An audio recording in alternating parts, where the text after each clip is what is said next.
Good morning, welcome to आज spoken English academy. मी आरती बाके एक नवीन व्हिडिओ घेऊन तुमच्या समोर आले।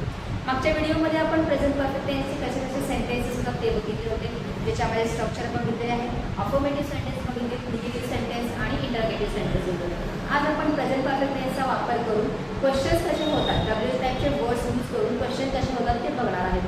As you know, present perfect tense म्हणजे पूर्ण वर्तमान काळ, ज्याच्यामध्ये हॅवचा वापर करतो आपण हेल्पिंग वर्ब म्हणून आणि क्रियापदाचा तिसरं रूप वापरलं जातं। आता जेव्हा आपल्याला प्रश्न विचारायचा आहे तेव्हा आपल्याला डब्ल्यू टाइप वर्डचा यूज करायचा आहे, जो की स्टार्टिंगला येणार आहे।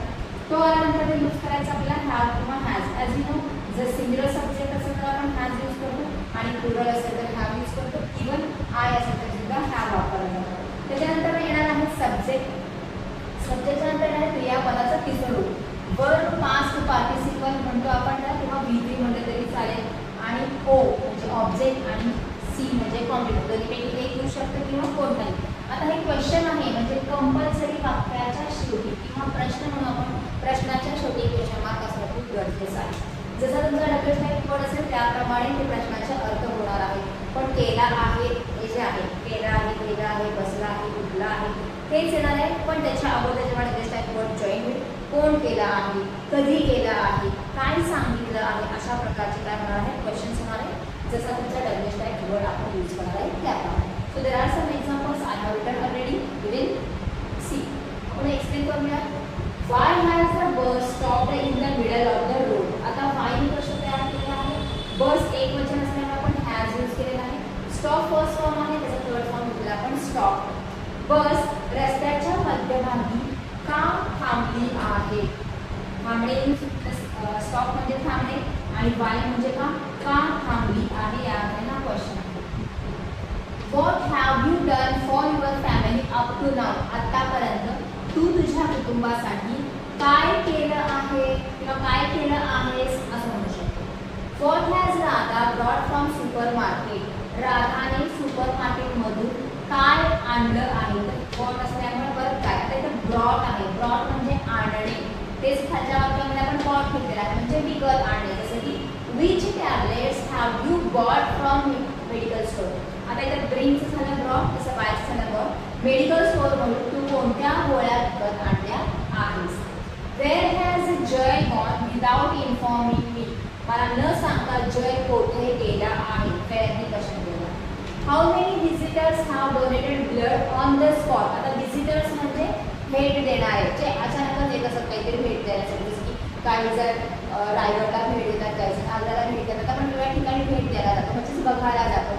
ऑन द स्पॉट म्हणजे ते गेल्यानंतर कळेल की आज ब्लड डोनेशन कॅम्प आहे आणि त्यावेळेला किती व्हिजिटर्सनी on the spot blood donate केलं आहे या हा क्वेश्चन आहे। Which colonies have started no garbage scheme recently? नुकतंच कोणत्या कॉलनीनी नो गार्बेज ही स्कीम सुरू केली आहे। इथं कॉलोनीज आहेत त्यामुळे हॅव आलेला आहे। इथे जर कॉलनी असलं असतं तर हॅज आलं असतं, की which colony has started म्हणजे कोणतीतरी एक कॉलनी या अर्थाने, कोणत्या कॉलनीने नो गार्बेज स्कीम सुरू केलं आहे, पण इथे आहे कॉलनी। सो कोणत्या कॉलनीनी या अर्थाचा अर्थ झाला। Who has paid online fees? कोणी ऑनलाइन फी पे केली आहे किंवा भरली आहे। Whom have you told my secrets? तू माझे सिक्रेट्स कोणाला सांगितले आहे। आणि how much petrol have you put in my bike today? आज तू माझ्या गाडीमध्ये किती पेट्रोल टाकलं आहे किंवा भरलं आहे। त्या प्रत्येक ठिकाणी बघा स्टॉपचं आपण घेतलेलं आहे स्टॉप, डूचं घेतलेलं आहे डन, ब्रिंगचं घेतलेलं आहे ब्रॉट, बायचं घेतलेलं आहे बॉट, गोचं घेतलेलं आहे गॉन, डोनेटचं झालेलं आहे डोनेटेड, स्टार्टचं झालेलं आहे स्टार्टेड, पेचं झालेलं आहे पेड, टेलचं झालेलं आहे टोल्ड आणि पुढचं तिचं रूप टोल्ड घेतलेलं आहे। म्हणजे प्रत्येक ठिकाणी VPP म्हणजे वर्ब पास्ट पार्टिसिपल म्हणजे क्रियापदाचं तिचं रूप घेतलेलं आहे। आणि जसा तुमचा सब्जेक्ट आहे त्याप्रमाणे हॅव किंवा हॅज हे काय घेतलेले आहे का आपण हेल्पिंग वर्ब्स, जसे की टॅबलेट्स आहेत त्यामुळे हॅव आलेला आहे, यू आहे त्यामुळे हॅव आलेला आहे, व्हिजिटर्स आहे म्हणून हॅव आलेला आहे, कॉलनीज आहे म्हणून हॅव आलेला आहे, यू आहे म्हणून हॅव आलेला आहे, अगेन यू आहे म्हणून हॅव आलेला आहे। पण तेच बस एकटी असल्यामुळे हॅव झालेला आहे, राधा एकटी असल्यामुळे हॅव झालेला आहे, जय एकटा असल्यामुळे हॅव झालेला आहे आणि प्रश्नामध्ये हू आहे म्हणजे सब्जेक्ट कोण आहे हे माहीत नाहीये आणि जेव्हा जे हेल्पिंग वर्ब वापरतो तेच वापरतो, म्हणून हू हॅज या अर्थाने इथे घेतलेलं आहे. सो प्रत्येक क्वेश्चनमध्ये तुम्हाला हॅव किंवा हॅज हेल्पिंग वर्ब आणि क्रियापदाचं काय दिसणार आहे, तिसरं रूप दिसणार आहे.